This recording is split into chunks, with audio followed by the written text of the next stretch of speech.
Buenas tardes. Hoy lo que vamos a hacer es la segunda parte de espectroscopía de absorción atómica. La clase pasada lo que habíamos visto es las distintas partes del equipo. Estábamos diciendo que el fundamento del equipo se refería a cuantificar minerales, pero partiendo de la ley de Lambert-Beer. Se podía hacer por dos métodos, por absorbancia o por emisión, y que consistía en una lámpara, que utilizábamos una lámpara de cátodo hueco, una lámpara del mismo elemento, ¿sí? Justamente para tener mayor precisión, lo que hacíamos era utilizar esa lámpara de cátodo hueco del elemento al que yo quiero cuantificar. Por ejemplo, si quiero cuantificar cobre, lo que hacíamos era tener una lámpara de cobre y entonces me emitía la longitud de onda del cobre. Teníamos un atomizador, ¿sí? El atomizador habíamos dicho que estaba compuesto, que había tres tipos de atomizadores en este caso. El más usual que tenemos en la escuela es el de absorción el de llama, es el más económico, pero también teníamos el de horno de grafito y el de generador de hidruros. Después tenía el monocromador, que lo que hacía era aislar a la longitud de onda proveniente del atomizador.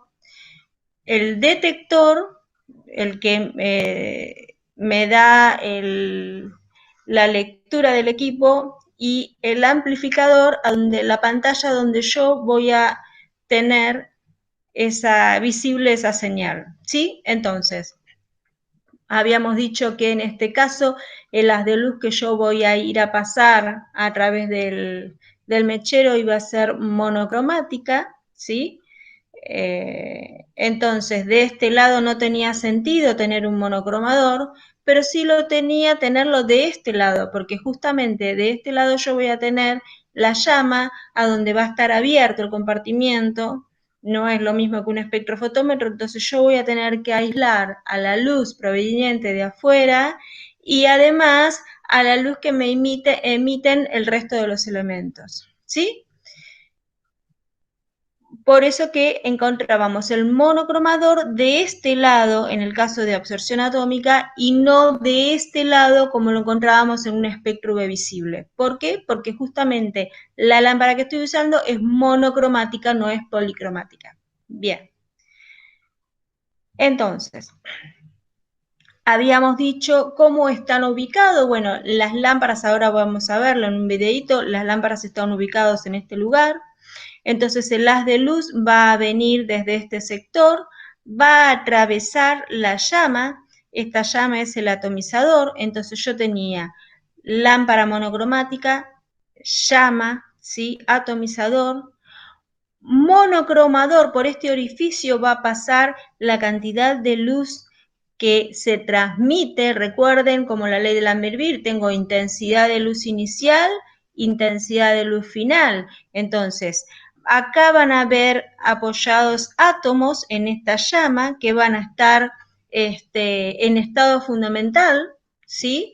Recuerden qué era lo que pasaba dentro de la llama. Habíamos dicho que teníamos un nebulizador donde lo que hacía era pulverizar a la muestra y con la energía calórica yo del estado de catión que lo tenía se reducía al estado fundamental y después con la energía de la llama lo que hacía es llevarlo al estado excitado. Entonces de esa manera yo iba a poder medir la cantidad de luz que absorbe, ¿sí?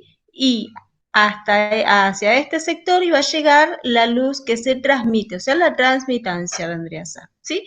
Entonces, lo que yo tengo de este sector es, antes de llegar al detector, tengo el monocromador. ¿Por qué? Bueno, porque yo voy a aislar a la longitud de onda solamente en el caso que yo quiero cuantificar cobre, voy a la del cobre y además a aislar a toda la luz que proveniente de afuera, fíjense que esto no es como un espectro que tiene una tapa, y a la emisión, a la luz que me emiten todo el resto de los elementos que yo pueda tener en esa llama provenientes de mi muestra. En el caso de que sea agua, por ejemplo, un análisis de agua, puedo tener en un análisis de agua voy a tener sodio, potasio, magnesio, calcio, voy a tener un montón de cosas que me van a estar emitiendo una señal de energía en esta llama y no es precisamente la que yo necesito cuantificar. Entonces el monocromador primero hace ese trabajo, aísla la longitud de onda proveniente del cobre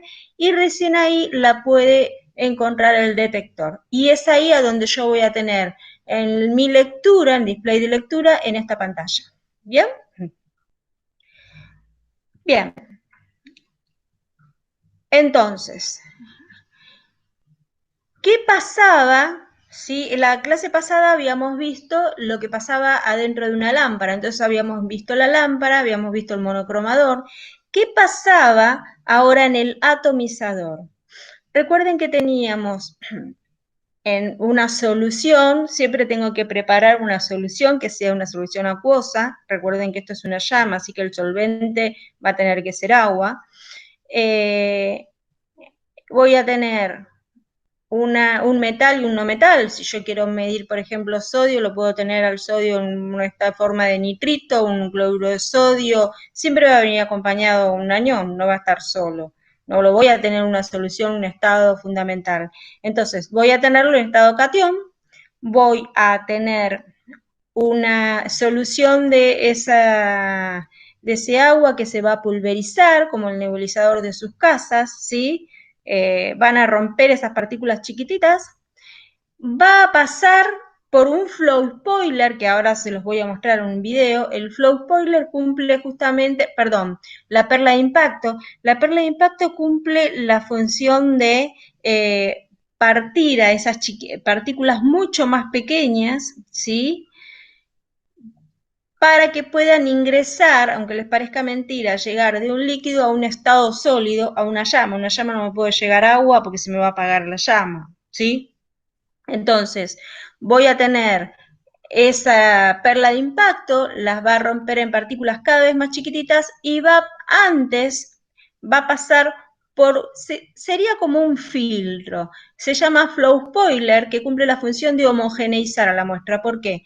Porque lo que hace es, permite pasar a las gotitas mucho más finitas y a las otras las descarta y vienen hacia el drenaje. No permite que lleguen a la llama y poder tener así partículas homogéneas que puedan pasar por el atomizador. En este caso es la llama, pero puede ser un horno de grafito o puede ser un generador de hidruros, ¿sí? Bien, entonces, ¿qué era lo que sucedía? Yo llegaba, acá tenía las partículas chiquititas, pasaban a la llama, en la llama ya va a recibir energía calórica, entonces de este estado del catión, ¿sí? Por ejemplo, vamos a escribir, voy a tener, supongamos que quiero medir sodio, voy a tener al sodio como cloruro de sodio o nitrato o nitrito de sodio, lo voy a tener como catión. Después voy a tener la energía calórica, la va a llevar, la va a reducir y la va a llevar a un estado fundamental, ¿sí? Átomo cero, en donde se encuentra el átomo en equilibrio de cargas, y después con la energía, dependiendo, si yo voy a usar un método de absorción, voy a utilizar la lámpara. Entonces, con el haz de luz de la lámpara, ¿sí? Va a llegar al estado excitado. Temporalmente, habíamos dicho que era 10 a la menos 8 segundos. Bien, entonces, de esta manera decíamos que absorbía una energía determinada donde yo iba a poder cuantificar, en este caso, la cantidad de luz que absorbe, o sea, la absorbancia, ¿sí? Y en el otro caso, si yo no utilizo lámpara, voy a utilizar la misma llama, bueno, entonces en este caso voy a cuantificar, en vez de ser el haz de luz, va a continuar esta llama entregándole una energía suficiente para llevarla también al estado excitado, ¿sí? Y en este caso lo que voy a hacer es cuantificar la intensidad de energía que tiene esa llama, ¿sí? Decimos intensidad de luz. Vamos a hablar de intensidad. Entonces, ¿cómo va a cuantificar el equipo? Bueno, dependiendo. Si utilizo ya lámpara, voy a utilizar absorbancia en función de concentración. ¿Sí? Voy a tener concentración. Y si utilizo solamente la llama, voy a tener intensidad, la letra I, y van a ver la palabra intensidad en función de la concentración. ¿Cómo van a ser esas calibraciones? Bueno, pueden ser de dos formas, o lineales o no lineales, ¿sí? Dependiendo de cada analito en cuestión. Si yo tengo sodio, potasio, por lo general tienen mucha intensidad, en pocas proporciones de concentración, tienen mucha intensidad. Entonces, la linealidad es muy baja. ¿A qué se refiere con linealidad? Que la concentración sea proporcional, aumente de manera proporcional en función de la energía que absorbe, ¿sí? Entonces, en esto también juega el rol, el papel del Lambert-Beer, que en el caso de observancia es hasta 0,800, bueno, en intensidad es mucho más bajita todavía. Pero ¿qué pasa? Dependiendo de cada elemento, va a llegar un momento que puede ser lineal hasta ahí y después empieza a ser de este tipo, la curva, ¿sí? Entonces, cuando yo tenga que definir qué tipo de curva, el equipo me va a permitir programar y decir, bueno, ¿es lineal o no lineal? ¿Sí? Depende del valor que yo estoy buscando. No es lo mismo cuantificar una cantidad de sodio en una panceta o en una salchicha que cuantificar una cantidad de sodio, por ejemplo, en una dieta hiposódica, por ejemplo, un zapallo. ¿Sí? Entonces, ahí se encuentran valores muy bajos de sodio, puedo hacer una curva lineal. Ahora, si es un valor muy alto, y voy a tener que hacer una función no lineal porque no va a ser proporcional la concentración en función de esa observancia, de la cantidad de energía que absorbe, ¿sí? Para este caso va a ser exactamente lo mismo. Va a ser lineal hasta que va a tener una inclinación, ¿sí? Bien, entonces, continuando, esto que ustedes tienen en el apunte y que lo vimos la clase pasada, lo vamos a ver ahora en un videíto, ¿sí? Que paso a paso era, entonces yo tenía mi muestra que pasa por esta manguerita, ahí van a ver ahora, les voy a mostrar, una aguja es el nebulizador, acá tengo la perla de impacto, ¿sí? Por todo esto, ¿sí? Que tiene los 4 tornillos que ven ahí, todo esto es la cámara. Acá adentro es donde se va a ver primero la perla de impacto y después justamente el flow spoiler, esta especie de ventilador que tienen, que lo que hace es homogenizar a la muestra, ¿sí? Pasan estas partículas chiquititas para poder llegar al mechero. Entonces esto es el cabezal del mechero, donde por acá va a salir la llama y las que no llegaron a pasar por ahí, que son más gruesas, lo que hacen es descender, ¿sí? Ahora porque está desarmado y no se ve, pero va a ir a un residuo, va a decantar a un recipiente de residual, ¿sí? Bien, entonces, ahora vamos a ver lo que yo les decía, que quería mostrarles ese videíto.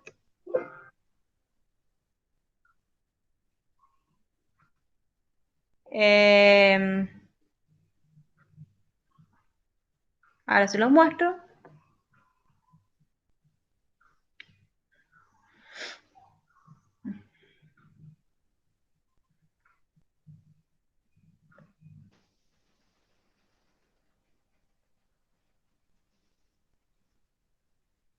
Eso es un modo de presentación, es un video de la firma Perkin-Elmer, es el equipo que tenemos en la escuela.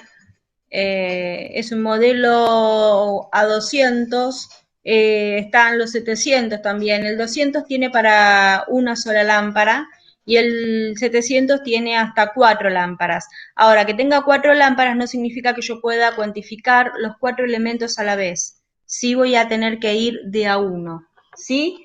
Entonces, voy a ir al mantenimiento del sistema. Ahora voy a mostrarles el desmontaje del nebulizador. Se los voy a mostrar despacito para que lo vean. Fíjense cómo les va sacando la manguera, les va a mostrar la aguja. Esa es la apertura del caudal. Yo abro y cierro el caudal, el volumen unidad de tiempo, que eso lo regulo también. Tienen la aguja. Y fíjense acá que tengo la perla de impacto, esa pelotita blanca que va a sacar ahora. Esa es la famosa pelotita, la perla de impacto. ¿Qué pasa? Chocan las partículas, pasa por la aguja. Ahora se los voy a mostrar cómo se monta de nuevo. Ponen la perla de impacto para que vean cómo va ubicado. Ponen la perla de impacto. La aguja, fíjense, por ahí, fíjense que va a llegar la aguja cerca de la perla de impacto, es la apertura del caudal, es el paso de la solución que yo le doy, es como abrir una canilla, abro o cierro.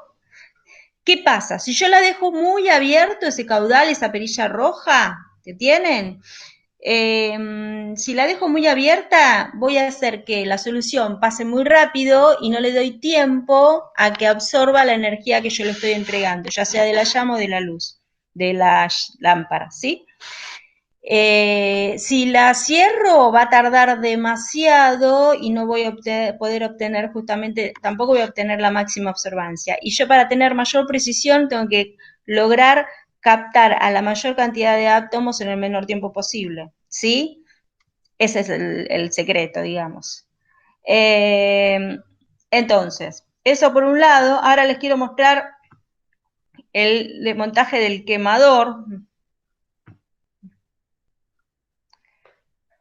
para que vean a dónde está ubicado. Fíjense, ese es el cabezal. Tiene una llave de seguridad que la está sosteniendo con la mano, esa que tienen ahí, ¿sí? Sostiene al cabezal si en un caso de una emergencia, que tenga que salir volando, queda enganchado.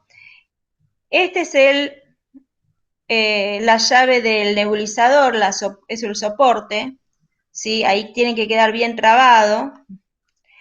Los 4 tornillos de la cámara, esto circular negro que yo tengo acá es la cámara.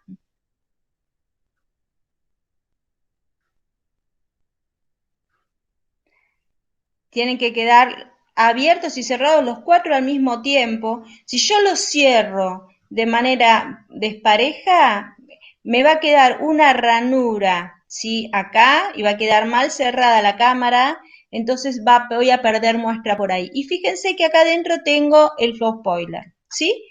Entonces, antes de ir la muestra va a ir pasar por ahí, el flow spoiler va a llegar a al cabezal, todas las partículas más chiquititas. Las que no pueden pasar van a decantar, bueno, ahora es todo este tramo de la cámara que no se ve, que van a pasar por el residuo. Ahora lo ven, se vuelve ven cómo está primero el flow spoiler, se cierra la cámara con los 4 tornillos.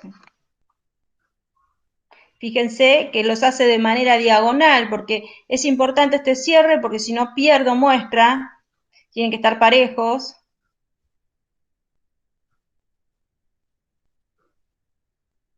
¿Sí? Bien, les da el último ajuste y ahora va a poner al nebulizador. Y fíjense que la perla de impacto va a quedar justo antes del flow spoiler, ¿lo ven? Perfecto. Bárbaro. Entonces, ahora voy a mostrarles cómo se analiza una muestra. ¿Cuál es el primer paso en toda muestra? Primero, realizar el blanco. Cuando ustedes usaban un espectrofotómetro, lo que hacían era colocar el blanco. Si hacían una solución de alguna sal, nitrato de cobalto o cobre o no sé, cualquier solución de distintos patrones, distintas concentraciones y querían cuantificar, por lo general el blanco en este caso era agua. Ahora, si ustedes hacen una reacción donde ustedes tienen un producto, bueno, puede pasar que necesiten un reactivo, por ejemplo, no sé, armar un complejo del ácido acetil salicílico con el cloruro férrico, bueno, yo quiero cuantificar la cantidad de ácido acetil salicílico, supongamos en una síntesis, para ver si tengo más o menos humedad, ¿sí? O puedo llegar a hacer una curva de calibración de una aspirina, ¿sí? Entonces, ¿qué hago? Armo un complejo color violeta con el cloruro férrico y en este caso el cloruro férrico va a ser mi reactivo, pero va a ser mi blanco. Entonces el blanco no siempre va a ser agua, el blanco siempre va a ser un reactivo de trabajo. En este caso, como estoy trabajando con llama, sí o sí va a ser el reactivo mío va a ser el solvente de trabajo que va a ser agua, siempre va a ser agua. Siempre. Sí va a ser el agua, en este caso no va a ser agua destilada, tiene que ser agua bidestilada. Nosotros en la escuela usamos agua destilada porque por supuesto que es muy costosa el agua bidestilada. Pero ¿qué hacemos? Hacemos toda la curva de calibración con el agua destilada. Ahora, si nosotros tendríamos que trabajar para afuera y tenemos que realizar una validación de algún equipo y no podemos trabajar con agua destilada porque tenés interferencias, no estás cuantificando de la mejor manera posible, ¿sí? Entonces, blanco, en este caso, agua bidestilada. Bien. ¿Para qué sirve? Bueno, para realizar el autocero. O sea, yo voy a cuantificar con patrones y medir la cantidad de luz que absorbe o que emite. Bueno, pero tengo que tener, es como medir con una regla. ¿De dónde quiero partir? ¿De cero? Bueno, ¿o de cuánto? A veces no es necesario que lleven a cero. Puede medirles, que el agua puede medirles que esté algo contaminada y digan, tiene 0,15. 0010. Bueno, esa va a ser tu regla. A partir de ahí vas a medir, ese va a ser tu cero. ¿Sí? Es como querer medir 30 centímetros y partir de 10. Bueno, entonces ¿cuánto van a ser 30 centímetros? 40, porque tenés que restarle los primeros 10. Esto va a pasar lo mismo con el blanco. ¿Sí? Es hacer el blanco con el agua. En este caso, para guardarla y no prepararla siempre, lo que hace le pone 1% de nítrico para que no se pudra la muestra, digamos. Lo va a encender. Fíjense acá, analizar blanco y ya se puso un botoncito verde. Ya me está midiendo la absorbancia y en este caso mi blanco va a ser 002. Bueno, el equipo lo que va a hacer es va a restar a la absorbancia que lea, va a restar estos 002 porque va a partir de acá.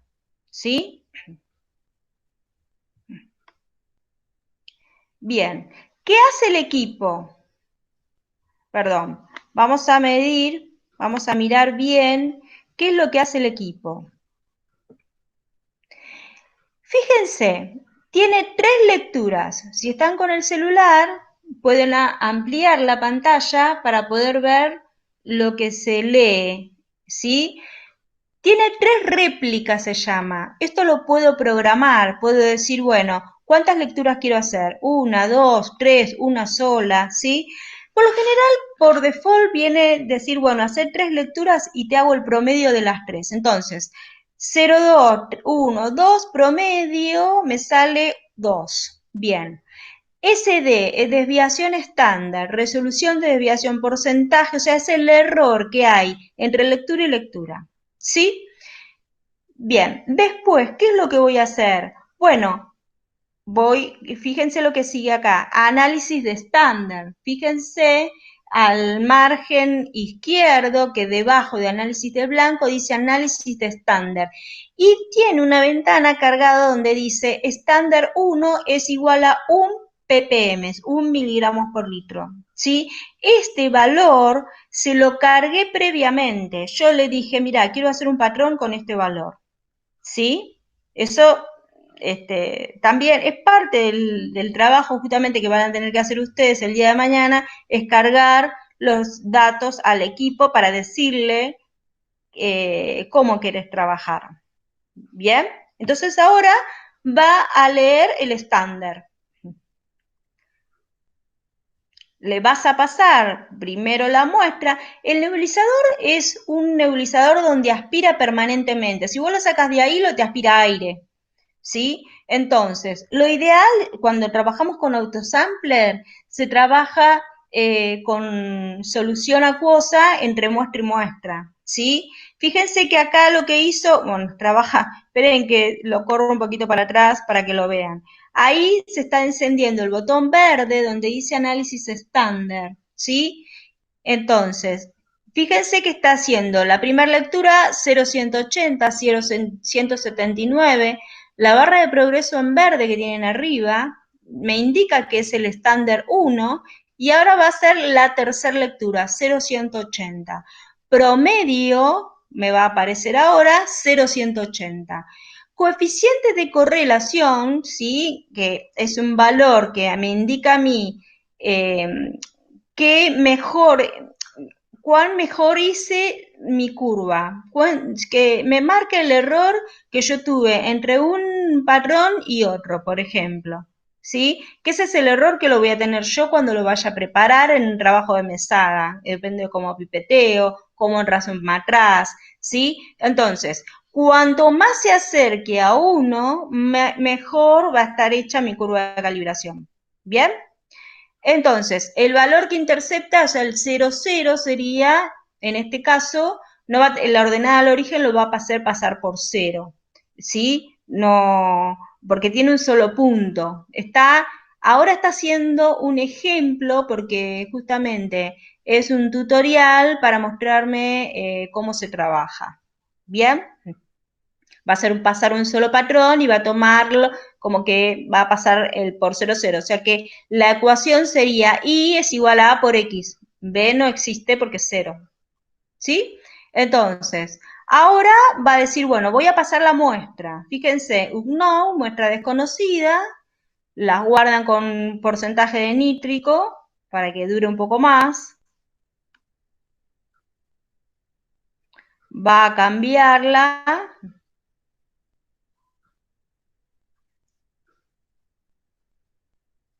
¿Sí? Y ahora, fíjense que ahora va a decir análisis de sample, fíjense que aparece en verde, yo se lo estoy sosteniendo, está pasando despacito, pero para que lo vean, lo sostengo yo. Y ahora miren esto, no está leyendo arriba absorbancia, está leyendo concentración. ¿Por qué? Porque ya hizo la curva de calibración. Entonces, él ya tiene la fórmula, ya dice, bueno, si vos me estás diciendo que tenés tanta absorbancia, por ejemplo, 0,180, para un valor de 1 ppm, bueno, con la absorbancia que te estoy leyendo ahora, te puedo dar el valor de concentración que tenés acá arriba, ¿sí? Entonces tengo 1,04, la segunda lectura 0,99, la tercera lectura 1. El promedio va a ser 0,998 miligramos por litro. Esto de los decimales, que tienen 3 decimales, también se puede, esos datos los puedo informar yo al equipo. Entonces, le puso que quería ver la curva de calibración y en este caso lo que hizo fue, dijo, bueno, mi patrón, que es de 1 ppm, tiene un valor de 0,180 de observancia y la muestra, que era 0,99, la tengo acá. Lo hizo pasar por 0,0, ¿sí? Entonces, el coeficiente de correlación va a ser 1. ¿Por qué es 1? Y porque no hay error. Porque una recta se forma con 2 puntos. Entonces, a donde la quieras unir 2 puntos, ahora ya si tenés 3 puntos y vas a tener un error, con cual, si no te van todos por la misma pendiente, algún error vas a tener. Entonces ya iba a cambiar el coeficiente de correlación, ¿sí? Bien, entonces, ahora lo que les quiero mostrar es la creación del método de trabajo, o sea, cómo se crea un método. Porque hasta ahora ustedes vieron cómo se trabaja, pero hay un paso previo a cómo se trabaja, es crearlo al método. Entonces, primero hay algo que se llama, acá tengo 2 pestañas, una de espectro y otra de calibración. Tengo lo que es espectro, digo, bueno, acá tengo, en espectro le voy a decir, se refiere a todo lo que es lectura. ¿Cuánto tiempo lo voy a programar yo para que me lea cada lectura? Bueno, por default me viene 3 segundos, pero en donde yo tengo una ventana se puede abrir y puedo modificar. Eso es lo que me está mostrando acá, ¿sí? Fíjense que ahora los cambia, le pone 1.5. Réplicas. Ahí me dice que yo puedo poner 3 réplicas. ¿Qué quiere decir? 3 lecturas. Y me saca el promedio de las 3. Lo puedo cambiar. La lectura del delay, o sea, ¿cuánto tiempo va a tardar entre una lectura y otra? Bueno, ese tiempo, ¿sí? También lo voy a poder poner yo. ¿Por qué? Puedo poner puedo poner 5 segundos. A ver, no está bueno poner tanto tiempo, porque imagínense que si ustedes tienen que leer 150 muestras un día, ¿sí? Supongamos que tienen que hacer un análisis de un control de calidad de muestras de una partida de ajo, por ejemplo, ¿sí? Vamos a llamarlo así, algún agroquímico. Entonces ustedes tienen que, tanta cantidad de muestras que dicen, bueno, hago 3 lecturas por cada una, a esos 150 lo tengo que multiplicar por 3. Si hacen demasiado tiempo y no terminan más, a las 9 de la noche se tienen que ir. Entonces, esto también está puesto por default. Ustedes lo pueden modificar, pero no es tanto la variación, ¿sí? Este es el tiempo que tarda entre una muestra y la otra. ¿Por qué? ¿Es necesario? Sí, porque yo tengo que darle tiempo a la cámara, a esa capacidad de color negra que veían que tenía la perla de impacto del glow spoiler, le tengo que dar tiempo a que absorba esa muestra, pero que después lave bien esa cámara, ¿sí? Ya sea pasándole otra muestra y que se termine de ir la muestra anterior y venga la nueva, o pasándole agua. Lo ideal cuando se trabaja con autosampler, fíjense que acá en la pantalla, si tenés autosampler, te dice qué quieres ver en la pantalla. Bueno, algunos le ponen el autosampler, ¿sí? Porque el autosampler me dice, bueno, te lo marco con un botoncito verde por dónde anda, yo me voy a hacer otra cosa, porque no me voy a quedar parada al lado del equipo viendo cómo trabaja, no, voy a tener que hacer otra cosa. Entonces, el equipo me va a indicar con una luz verde por qué número de muestra va, por cuántas me faltan leer. Entonces, a veces está bueno esto de mostrar la pantalla, el autosampler. Bien, entonces, ¿qué, ¿qué puedo hacer? Bueno, sí, puedo dejar esos 5 segundos o los puedo modificar, pero lo que quiero que entiendan es el tiempo entre muestra y muestra y el tiempo entre réplica y réplica, que no es lo mismo. El tiempo de integración es una lectura, bueno, 1,5, otra lectura, otro 0,5, pero otra cosa es entre una muestra y la otra tarda 5 segundos, ¿sí? Esa es la diferencia. Vamos ahora a lo que son los datos de calibración. Bueno, acá lo dejó en 5 segundos, o lo cambió. Te está mostrando, te está poniendo cualquier número para que veas. Va a la pestaña de calibración y miren acá. Dice, ecuación de calibración. ¿Con qué ecuación querés trabajar? Bueno, hay muchas. Yo acá les nombro nada más que 2. Depende de la situación. Hay muchas veces que tenemos muestras que la matriz es muy compleja. A veces hay aguas de Curtiembres, por ejemplo, donde yo quiero medir sodio y resulta que el sodio y el potasio absorben longitudes de onda similares entre los 520 y 540 nanómetros. Entonces, yo puedo decir, uy, cuánto sodio que me está absorbiendo, pero en realidad no me está absorbiendo sodio, me está absorbiendo sodio y potasio. Entonces, ¿cómo hago para diferir eso? Bueno, se hacen curvas de calibración con agregados de patrón, ¿sí? Eso es algo un poco más complejo como para verlo en otro momento. Pero para que sepan qué diferencias, por qué hay tantos tipos de curvas de calibración. Y bueno, las lineales y no lineales justamente porque uno, dependiendo de la concentración que va a trabajar, si va a buscar algo lineal o no. Unidades, ppms, ppbs, lo que más se utiliza son ppms y ppbs, ¿sí? ppbs es microgramos por litro. Concentración, estándar de concentración. ¿Cuántos decimales voy a dejar? Bueno, fíjense que ahí tenía 3 decimales. Esto se programa. Recuerden que toda ventana blanca se abre y se puede modificar. ¿Cuántos patrones puedo cargar? Estas son las concentraciones de los patrones. Bueno, tengo para cargar hasta 8 patrones, ¿sí? Lo que se hace es cuando a veces tengo muchísimas muestras para leer, bueno, pasa mucho tiempo, entonces yo le puedo poner acá que repita un patrón. Cada tanto digo, bueno, a ver, voy a leer este patrón para ver si no se me fue. Se me fue, porque fíjense que esto es un sistema dinámico, está en movimiento, no es una cubeta donde yo voy a poner la solución, ¿sí? Entonces, puede ser que yo hago la calibración, pero que se me descalibre si pasa mucho tiempo. Entonces tengo que hacerle, si le tengo que hacer alguna corrección, le vuelvo a poner un patrón para que me vuelva a hacer la pendiente y corrija un poquito más la curva y ahí siga leyendo, ¿sí? Fíjense, ahora dice no lineal, pero fíjense la cantidad de curvas de calibración que se pueden hacer.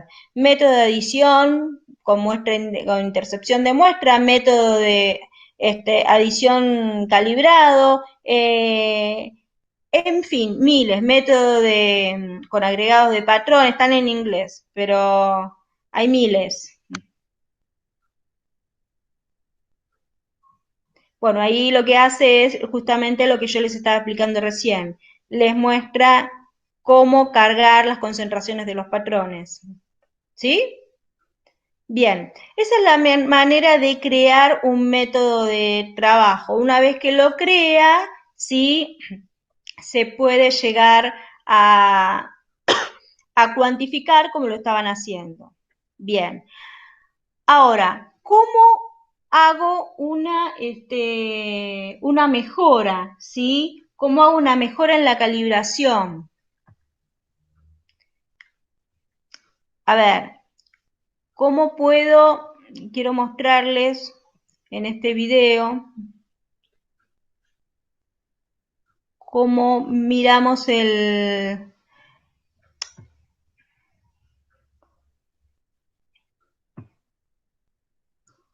mejoras del quemador. Acá, vamos a ver esto. Miren esto. Bueno, este es el ejemplo que yo les decía, que es el equipo de absorción atómica del modelo del 700. Fíjense que tienen 1, 2, 3, 4 lámparas ubicadas. En este caso las que se ven acá es el hierro, níquel, sí, y debe haber cobre, no, no hay ninguna más. Le dejó 3, no necesariamente tienen que estar las 4 ubicadas al mismo tiempo. Recuerden que capacidad para lámparas, pero para cuantificar es de a un patrón, de un elemento a la vez. Yo quiero cuantificar níquel, bueno, de la misma muestra quiero cuantificar níquel y hierro, bueno, primero la paso para hacer níquel, después la vuelvo a pasar para hacer hierro, ¿sí? Ahora, tengo una planchita blanca, que puede ser un papel, que le voy a marcar con una lapicera, ¿sí? Una raya que vaya de manera proporcional a la ranura de mi mechero. ¿Por qué? Porque lo que se hace acá es, para mejorar mi curva de calibración, esto se hace cada 15 días, es calibrar al equipo de trabajo. Cada tanto se calibra. Bueno, ¿cómo lo calibro? ¿Qué es lo que busco? ¿Cuál es el objetivo de una calibración? Es encontrar la máxima observancia, porque de esa manera yo me aseguro que tengo mayor precisión a la hora de cuantificar. No hay ningún átomo que se esté escapando, están todos absorbiendo energía, ya sea lumínica o sea por llama, ¿sí? Por calórica. Entonces, esa luz es la luz que viene de la lámpara, por el agujerito. Va a pasar a través del mechero y va a ir hacia el otro lado. Lo que hace es mide a dónde está. Ahora, para asegurarse, lo baja todo al mechero. ¿Por qué? Porque puede pasar que el mechero esté muy alto y me obstruya las de luz. Si yo subo todo esto, va a pasar que voy a estar tapando al haz de luz. Entonces me tengo que asegurar de que eso no pase. Eso es lo que va a medir. ¿Sí? Ahora lo que se asegura primero, lo primero que se asegura es que el haz de luz, ¿sí? Pase a través del cabezal, pero bien por donde esté la ranura. Por eso que le hago una marca a la hoja que esté bien en perpendicular. Entonces, ¿yo qué hago? Esa marca que tengo ahí la hago pasar por la misma ranura, que caiga misma. Entonces, yo me aseguro que ese haz de luz pase por la marca. Después, cuando estemos en la escuela, yo se los voy a mostrar. ¿Sí? Entonces, esa es la primera calibración que se hace con el equipo apagado. Entonces, ¿qué hace? Si no pasa por el mismo lugar, lo corre hacia adelante o hacia atrás. ¿Por qué? Porque de esa forma yo tengo este haz de luz que puede pasar más hacia atrás o más hacia adelante. Y después lo que hace es sube o baja. Lo que hice fue bajarlo para que no marque absorbancia, que la deje en cero. Y ahí empieza a subirlo de nuevo. En cuanto me marca un poquito de absorbancia, está chocando la cabezal con el haz de luz, entonces baja de nuevo. Baja. Lo baja, pero hasta ahí. Ahí está. ¿Sí? ¿Por qué hacemos todo esto? Porque tenemos que encontrar el lugar exacto a donde esté la máxima concentración de átomos ubicados en la llama. Ustedes van a tener una llama muy grande. Bueno, yo tengo que encontrar el lugar de mayor energía de la llama a donde se encuentren todos esos átomos. Entonces, para eso primero tengo que asegurarme que esté bien ubicado el cabezal del mechero, ¿sí? Y la mejora final del quemador va a ser justamente con el mechero encendido. Van a ver ahora, le va a pasar agua y después le va a pasar una muestra.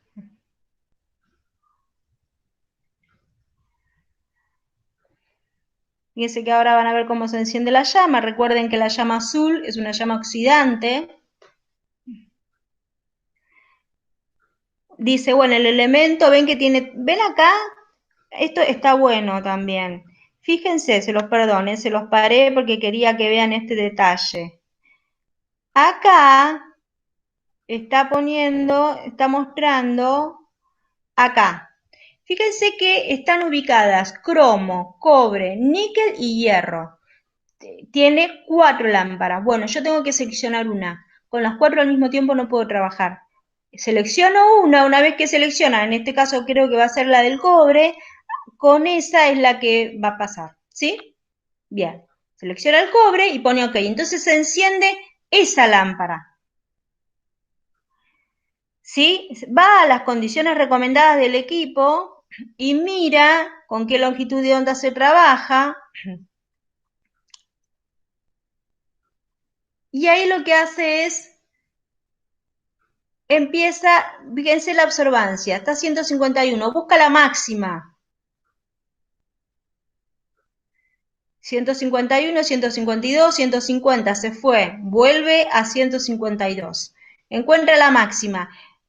Tengo dos tipos de calibraciones, uno hacia arriba y hacia abajo el mechero y el otro es hacia atrás o hacia adelante.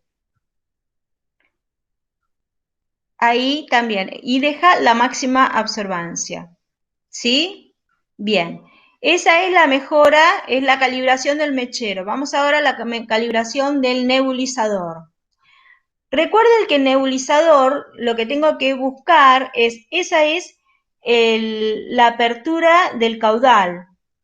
Entonces, abro o cierro y encuentro la máxima observancia. Si lo dejo pasar muy rápido, pasa muy rápido y no absorbe tanta energía. Si lo cierro mucho, viceversa. Entonces, fíjense que busca la máxima. Dice, bueno, ¿cómo abro o cierro hasta dónde? Y ahí encontró en 175 la máxima, ahí lo ajusta y se queda con ese. Fíjense que siempre busco máxima observancia, máxima en el quemador, máxima en nebulizador, mejora del flujo gaseoso, en función del caudal que le doy. Fíjense acá, tengo caudal en litros por minuto, volumen en unidad de tiempo. Del acetileno, siempre tengo un combustible y un comburente. Y en caudal de volumen en unidad de tiempo del aire, en este caso el oxígeno. Estamos hablando de 10 litros por minuto y de 2 por minuto.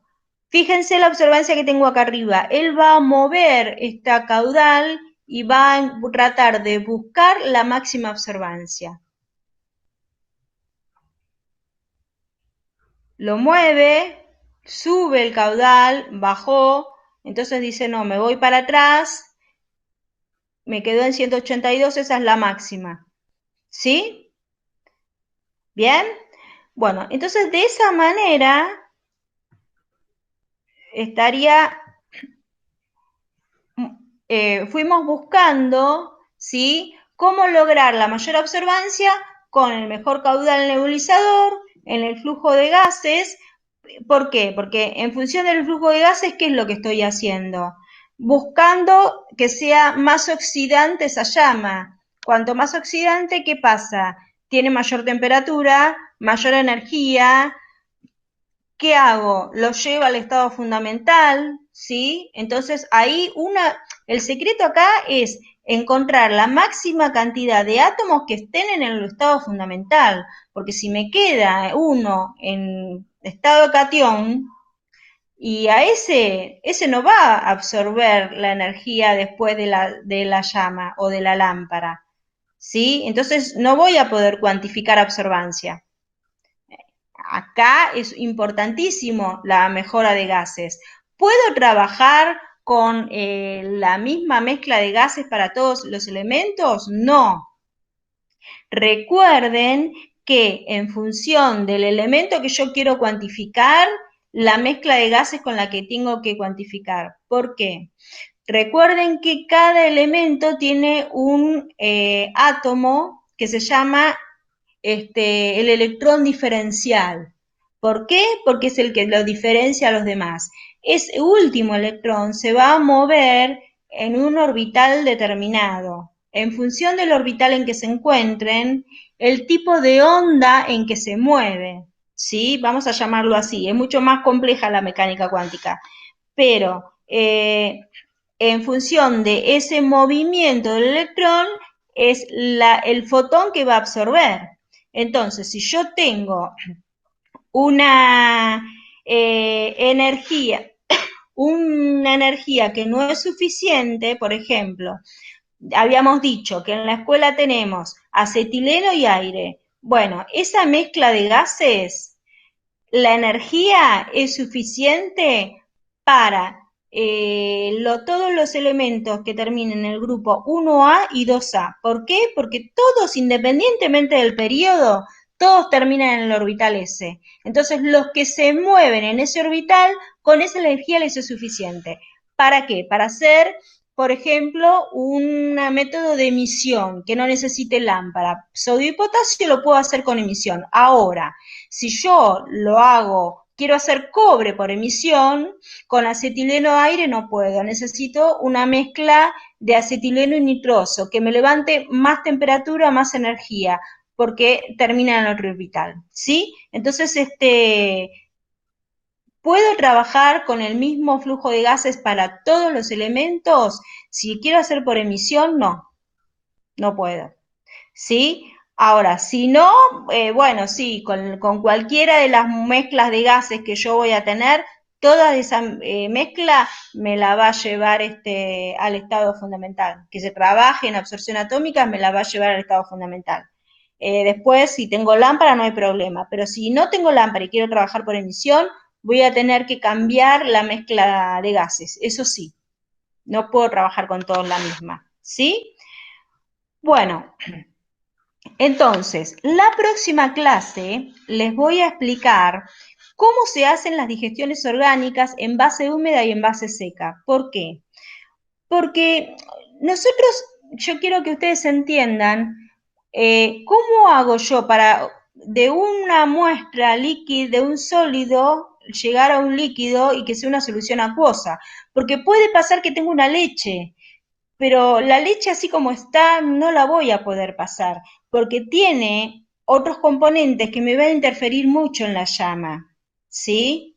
Hay elementos, por ejemplo, el agua mineral, sí la voy a poder pasar así, dependiendo de la concentración esperada. Si tengo una concentración muy alta y que me sature a mi monocromador, perdón, que me sature al detector y no, voy a tener que hacer una dilución. Recuerden que era saturarse el detector. El detector decimos que se satura cuando pierde la capacidad de lectura. ¿Se acuerdan siempre del ejemplo que yo doy de las pelotitas de tenis? Bueno, si yo paso 20 pelotitas de tenis en una unidad de tiempo, ustedes las van a poder contar. Ahora, si yo paso 500 en la misma unidad de tiempo, van a perder la capacidad de lectura. Van a decir, análisis cualitativo, sí, son pelotitas de tenis, pero no voy a poder cuantificar. A los equipos les van a pasar exactamente lo mismo.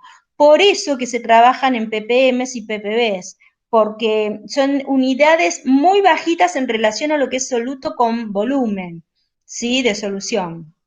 Bien, entonces, con esto nos despedimos y yo les di ya un trabajo, pero esa fecha es para el 8 de junio, tienen mucho tiempo. La semana que viene les voy a dar las clases, ahora tengo ya por suerte mucha mejor señal de internet, así que pienso que no voy a tener problema. Voy a darles las clases de esto, así podemos ver bien los cálculos y cómo se realiza un control de calidad externo. ¿Sí? Que les mando un besito. Nos vemos. Saludos. Chau.